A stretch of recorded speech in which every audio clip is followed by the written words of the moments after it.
francophone country outside of Kenya, because I knew that as soon as I get to between French, doors will open and I'll be able to leave the country and pursue my further studies out there. Because for me, I told myself I'm not studying here in Kenya. Come rain, come sunshine. May the world burn, but it won't burn finding me in Kenya doing my degree course here. Not that I have anything against the Kenyan institutions, I just knew what I wanted, and that was not it. I had made a vow to myself that come rain, come sunshine, I'm not studying within the confines of my country because I wanted better and I knew that I deserved better. So in a shanty somewhere, Chapati Madondo, and I was just thinking, is this the life I want for myself? Do I really want to study in this country? And when the answer was a definite no, I went to my parents and I told them, Mom, Dad, I'm not going to university. I'm not going to med school. I'm not going to law school.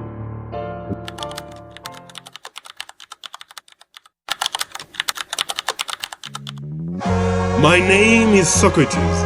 I'm a Kenyan orator, writer, and poet in English and French. This is my UPENN journey.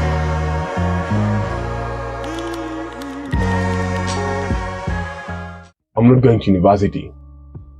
I'm not going to med school. I'm not going to law school. And they're like, what? What do you mean? What do you mean you're not going to uni? What do you mean? And they asked me, okay, so if you're not going to law school, if you're not going to uni, what are you going to be doing with yourself? And I told them about Alliance Française de Nairobi, a place where I could learn the French language as well as the French culture. That will take me leaps and bounds ahead in my career trajectory. And I told them this is something which I want. You know, the perspective is that this is just a language. I mean, it's a language. I mean, you're forgoing medicine, medicine, law, or French. Are you crazy? Are you nuts? That's what every single person was telling me. But you see, the thing is, they're always right.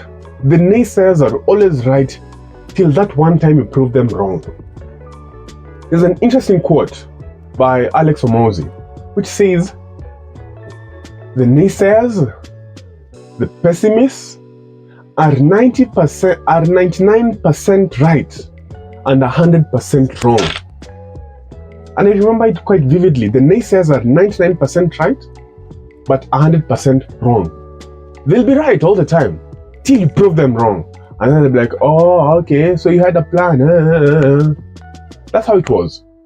And so while I was in French, Alliance Française de Nairobi studying French, that was a 1. I gave it my heart and soul because I knew that French was my avenue for higher education.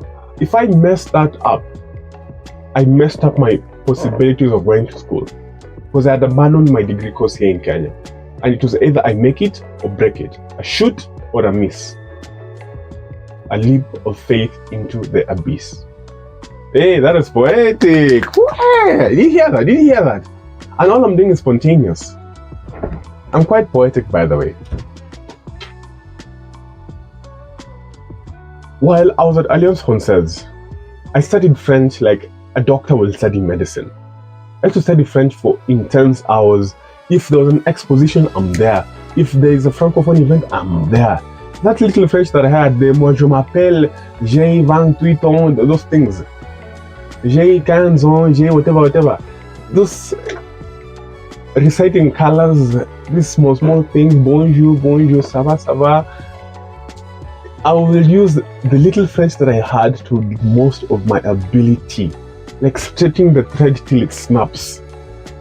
That's how much I was invested in learning this language, because it was my lifeline.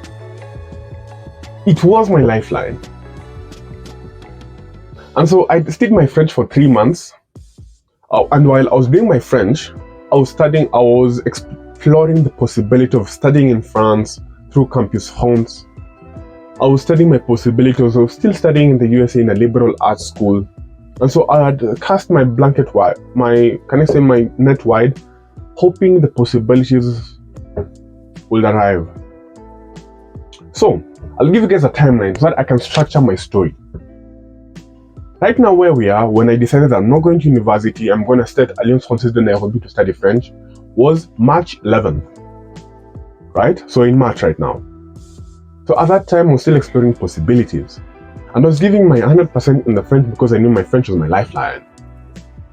A1 last 3 months. So that's March, April, May. That's the one. Within those 3 months, 2 things happened. One, I was preparing for my DELF A1 exam that was scheduled for May 27. 2, I had developed immense interest in 2 institutions, Stanford University and the University of Pennsylvania. And so I had a mentor, and my mentor's name was Nehemiah Kemei, a wonderful, phenomenal guy, a renaissance man. I looked up so much to that guy because Chapeau Maestro, that guy was phenomenal. And so he was my mentor, and he was also a lead mentor at Education USA, a program that helps scholars apply to the universities all in USA and guides them through the entire intricacies of all that. That's what they do. So he was a lead mentor there. And so when I reached out to him and I told him, "Hey Nehemiah, I want to apply to unis in the USA," because he was accepted to Columbia University, an Ivy League located in New York. And I'm like, "How did you do it?" And all this question, like, because you're there in awe and adoration. I'm like, "He did it, like, how did you do it? I want to be like you." Looking all thirsty and stuff. Yeah, that was me. I was that thirsty dog. And so he told me, "Socrates, which school do you want to go to?" I told him, "Nehemiah, Stanford. I want to go to Stanford because Stanford is nice. It's a prestigious school.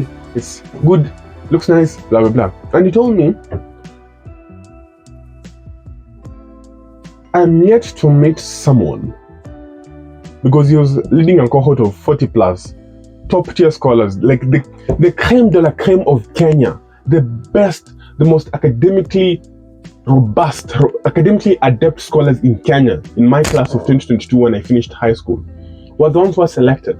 But I was not selected because I had failed in mathematics.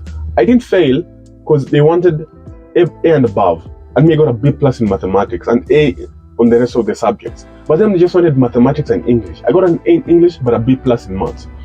Not that I'm not good in math, I'm amazing at math, but just something happened in that exam and I didn't hit my target. And so I was locked out from the program and I was devastated. I told me, "Socrates, as much as you didn't make it in the program, I can help you."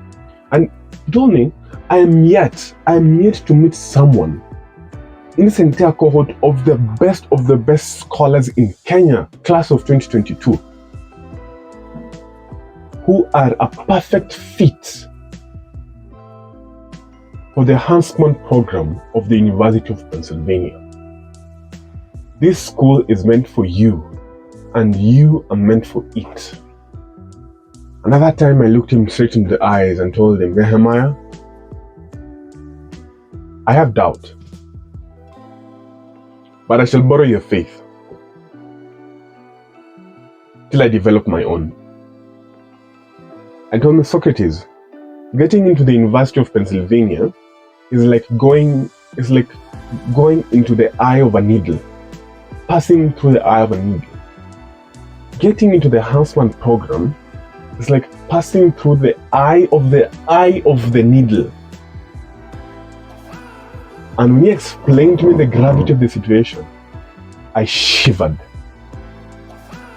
UPENN has an acceptance rate of 4%, ranging from 4 to 7. Over 60,000 applicants. The Huntsman program only takes 50 scholars worldwide, of which a great proportion are Americans, then a great proportion are dispersed all around the world. And I see you there. And I have not seen anyone else who's a perfect fit for this program but you. As much as getting into it is going through the eye of the needle, you shall pass through. And that was March 2023. After finishing high school, I said, "I'm not going to law school, I'm not going to med school, but I'm going to give this a shot. It's either I do or I die."